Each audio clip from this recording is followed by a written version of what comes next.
Today, I'm going to be talking about the grey zone, the grey area that OCD likes to get into, and black and white thinking, the rigid lines in our head.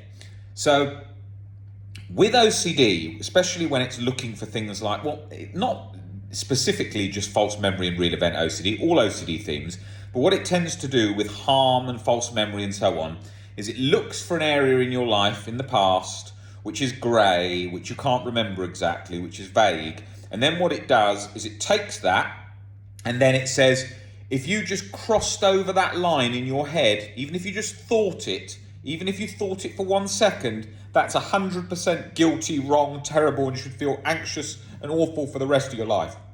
That's what it does. And it does that with everything. Like, it will do that with all different themes and all different varieties. But it's going to specifically do that with harm, any taboo themes. Oh, if I'm anything but that thing, if I'm just that thing, then 100% rotten, terrible, ruined forever. That's what it does, right?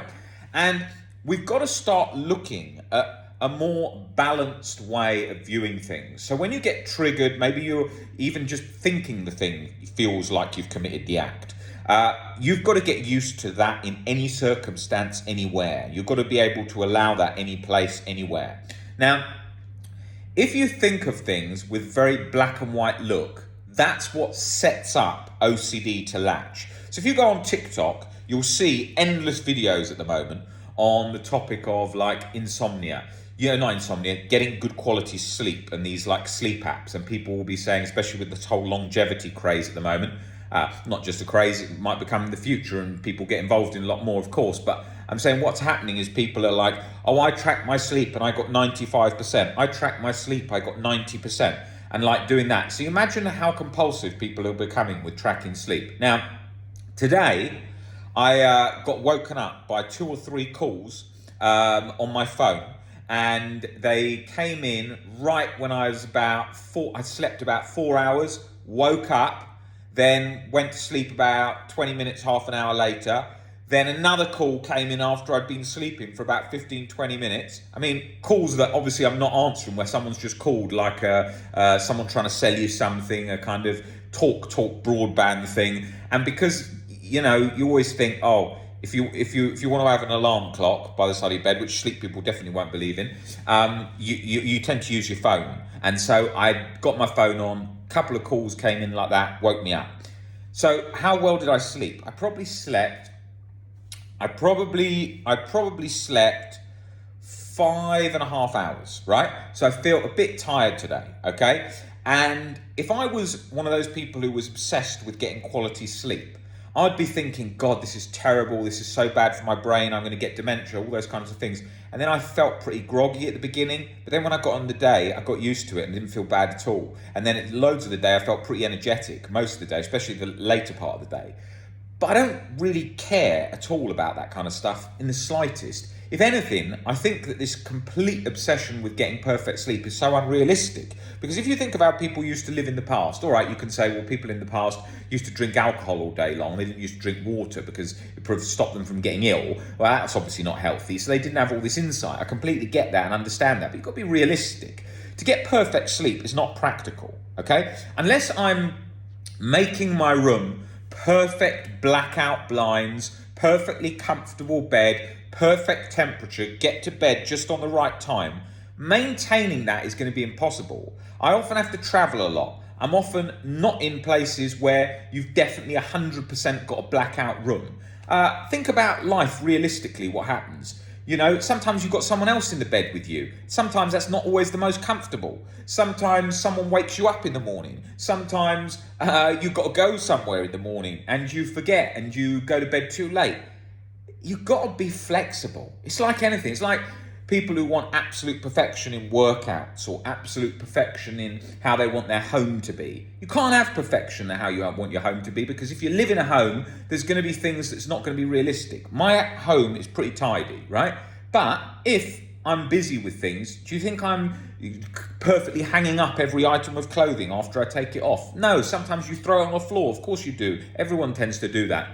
And those things those things is part of being alive and part of being human, okay? Same as when I used to do a lot of weight training and I used to be really big into the gym and I used to always want my diet perfect when I used to go to restaurants. That is not possible, and it's certainly not possible if you're traveling, because if you're traveling, you're going to go to most places, they're going to say, I've got hamburger, chips. You say, can I have vegetables? We've got no vegetables left. What else have you got on the menu? We've got pizza. I mean, it's not exactly going to be the healthiest, right? And unless you're preparing every single meal yourself and doing that, is not practical. And it's also not practical to eat completely healthy. I know these people online will say, oh yes, with a bit of thinking. Of course, with a bit of thinking, you can do that. But realistically in life, you're not always going to have that bit of thinking perfectly, because what's going to happen is you're going to be walking past a Starbucks, you're going to think, I do fancy a bit of cake, and you're going to think, I'm not going to have that cake, I'm going to be perfect, I'm going to keep my diet. You only live once. If you're that rigid, that rigidity, all those habits build up, and they tend to lead to, people will say, oh, but I'm actually really happy living this way. I'm not 100% sure. Most people that have loads and loads of control live quite a dead life, right? And what I mean by that is it sucks the joy out of things. If you plan everything, it sucks the joy out of things. We can all think of people who plan absolutely everything. They don't have as much fun as the people who are sporadic and the people who go and live things and just enjoy the moment. Think of all the happiest moments in your life, right, in the past.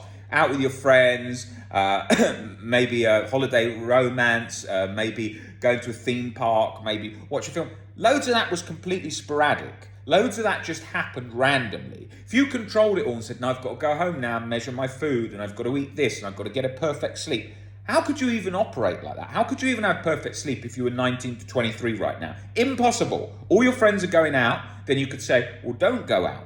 Don't go out at all. Just have a life where you live by health and sleep, and don't go out and do any of that at all. Well, if you do that, you're going to be missing out from all social interaction. And that's also what happens with people who are really into the gym. Because they want control over their life, they get control over their body.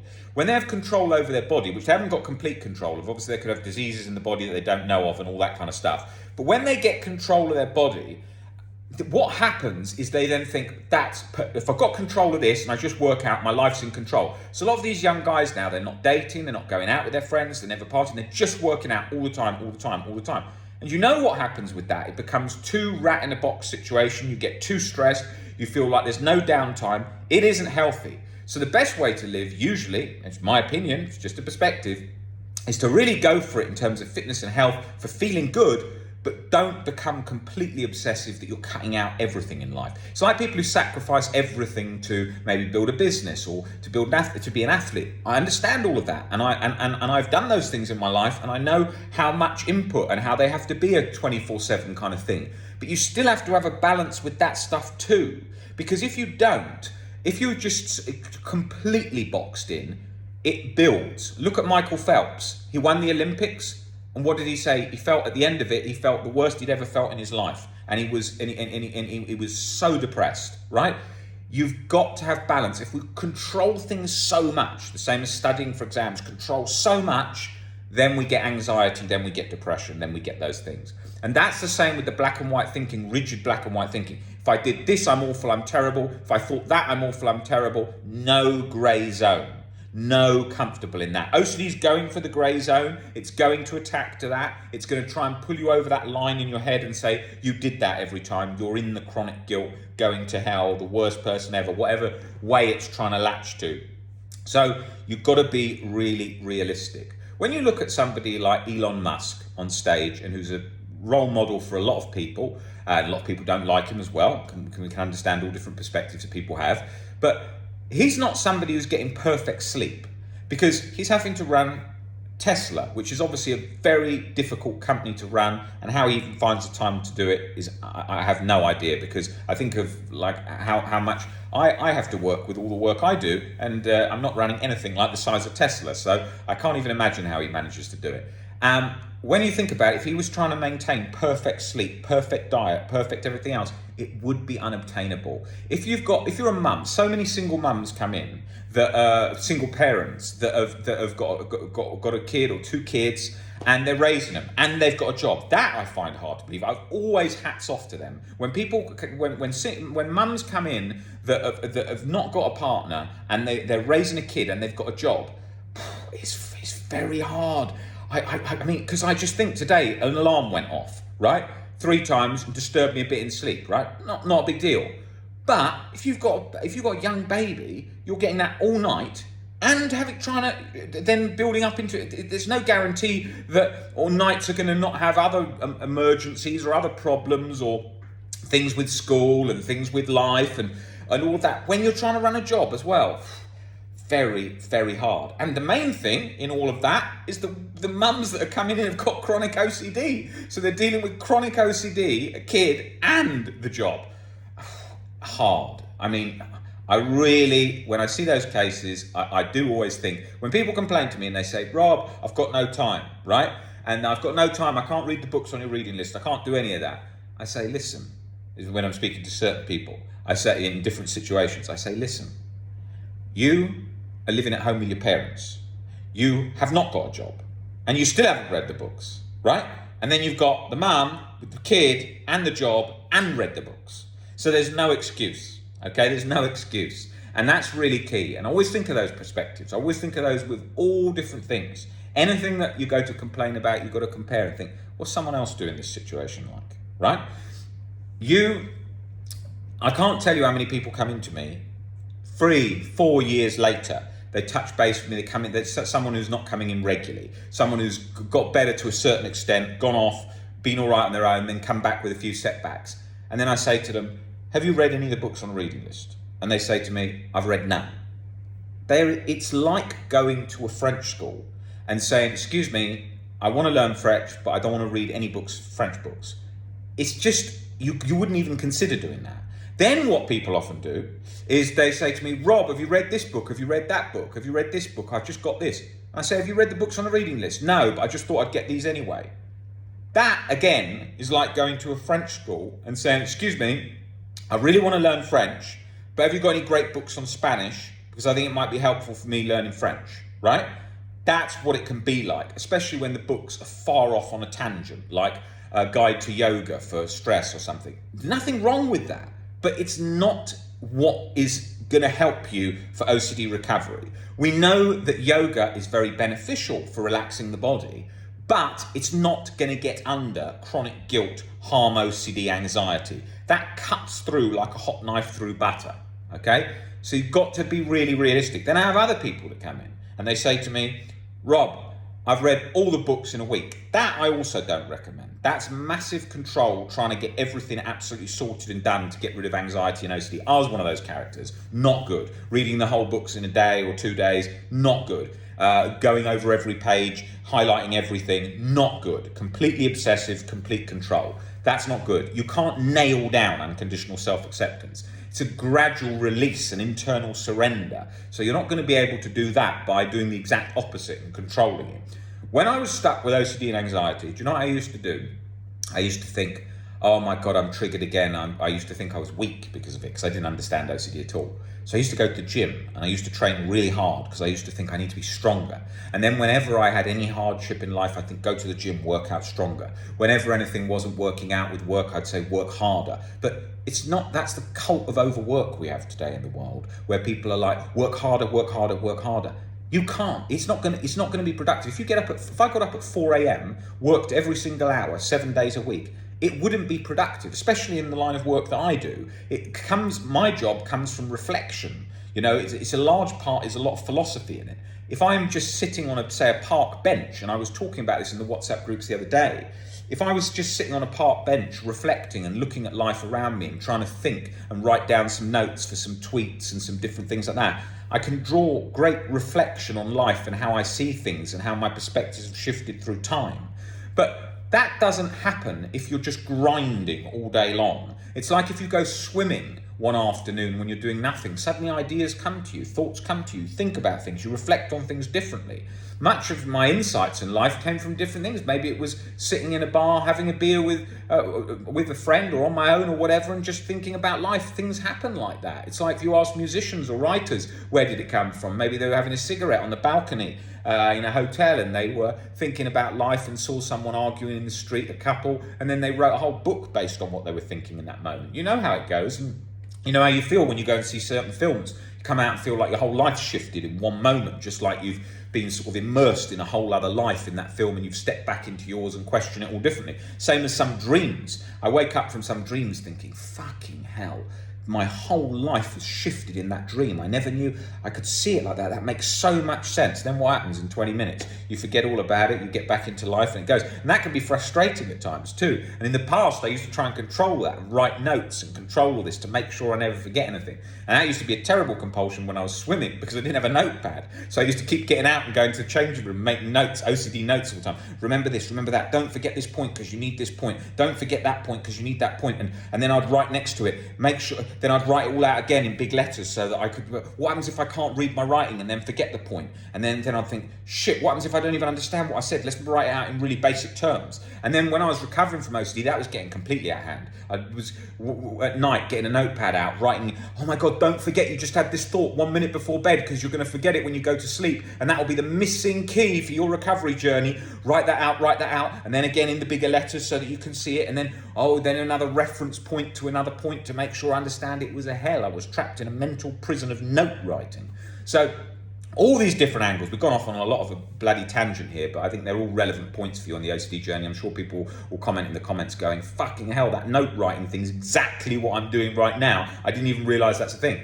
And that's very much like the OCD journey's like. For so much of it, I was thinking like, no one else thinks like this, no one thinks that. And then when you hear people say things, you think, bloody hell. Like even now, I sometimes get like an OCD thing when I get in the shower and like I put the hot water on, close my eyes, and I think, there is someone coming to stab me in the shower in 3 seconds. I just saw a shadow. Open your eyes just to check. And then I don't open my eyes. I take the risk that maybe I get stabbed. But that is an OCD thing too. I know people who haven't got OCD have that, but with OCD it tends to have more of a stronger pull and it's in more areas. But yeah, those kind of things. What was I going to say? I'm completely lost where I was going with all of this. So with control and black and white thinking, you've got to think you're becoming more flexible, and then people think, but if I become flexible, that means I'm just going to let my whole life fall apart. No, it doesn't. It's like saying, if you don't go to the gym 7 times a week, you're never going to go at all. No, you go 3-4 times a week. It's a balance. The key is balance. The same as why people like go, oh my God, I'm finding social media triggering. I'll just come off social media. No, you just balance social media. I can't balance it. I need to get rid of it. Have you tried to balance it yet? So much of that is so key in the process. Anxiety is going to get in everywhere. I'll tell you some other funny ones with OCD and anxiety, where things that you'll definitely do that you just won't realise you're doing until I say them now. And they've probably not even been spoken about before, because a lot of these insights, people don't understand them or have never spoken about them. Like, I'll tell you another one I used to do. When I was 17 to 19, I was going to psychodynamic therapy, which doesn't work at all for OCD, all about my past and family and stuff like that, because my mum at the time thought that would help me with OCD. She didn't know. It was recommended by friends, so I went to this psychodynamic therapist. When I used to go to that appointment, so the appointment was at 6 p.m. I used to get to that doorbell at 6 p.m. I'd get there at like 10:02. I'd think, should I push the doorbell? I don't want to annoy them, but fuck, I really need to get in there and talk to them about OCD. I'll push it now. And then I'd push it, and then I'd hope that and then I'd have another appointment, and then I'd just get in, because I was so wanting to get rid of the anxiety, and I just wanted to vent it. And I had a whole list of notes of things I wanted to tell and get off my chest, because that's what it was all about to me then. I didn't even realise that was a big problem, big venting compulsion. So I'd like do that. And then the same with that before that. I'd sometimes be so anxious, feel sick, nauseous, panicking, thinking like, oh my God, it's going to be so terrible, this session. And I was just anxious because you keep it in yourself so long in your life, all this OCD. You think that when you're going to say something, it's going to be either misinterpreted. I used to think with harm OCD, there was a police van waiting outside the windows, just going to cart me straight off to jail. I used to think that the second I said it. Everything, all variations of those things. But yeah, before a session, so much anxiety, and then pushing the doorbell, picking up the phone just at the time because I just wanted to get that release. And that's what it was like. And there's so many of those things in the OCD anxiety journey, so many. I'm just trying to think of some. We've definitely gone off topic on today's call, but I think there's some fun points. But things like taking vitamins in the house, just like in the morning, and then my brain just kidding me going, oh, you've just drank something harmful, and then me questioning that instantly, things like that, and then convinced I had. That's a really common one, from all different variations of that, especially with drink spiking in clubs. I mean, that was ridiculous. I'd be in a club, I'd have a drink in my hand, I'd put it down for 1 second right next to me, no one standing next to me. Then I'd look back and I think, you can't take a risk, someone could have spiked it. I mean, all right, it was an era where drink spiking was massive on TV, so we all thought it was so much more common than it is. But like for 1 second and things like that, it was just ridiculous. And all the control with that. I need to know for 1 second, but what was in there was the responsibility OCD. And that was telling me, if you don't know 100% and you did this, you've done this to yourself. So if it happens to you, you've done this to yourself. That's the problem.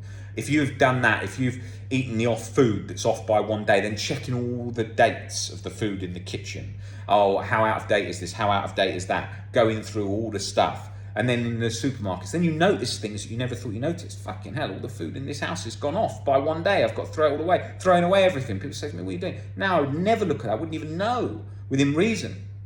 I mean, my mum, I went to her house a couple of months ago, and she found like a pizza or something in the back of the, in the back of the freezer. It was like 15 years old or something, and I said, "Oh my God, how does that happen?" She's like, "Oh, I've never seen that particular pizza that was in the back of the freezer," and I was like, "That's unbelievable. Someone could have accidentally eaten that." And she's like, "Yeah, maybe they would." If I was with bad OCD at the time, that stuff would have triggered me, and I'd be checking everything and making sure I wasn't in that situation. So that's what OCD is like. You start noticing things that you can't even notice. Maybe you've got contamination OCD, you use the bathroom, then you've used the toilet and you put your hand on your belt, and then you go to wash your hands and you have the realization, oh my God, when you touch your belt, you haven't washed your hands. And then if I'm touching my belt, whenever I'm contaminating things and other people are contaminating me, oh my God, how does no one else realize this apart from me? Or with existential, I've just thought of something about the universe no one else has thought of, I'm the only one. I will cover many more of those things in these videos, because it's always nice to hear when you're stuck in the journey thinking you're the only one with these things, and you're definitely not.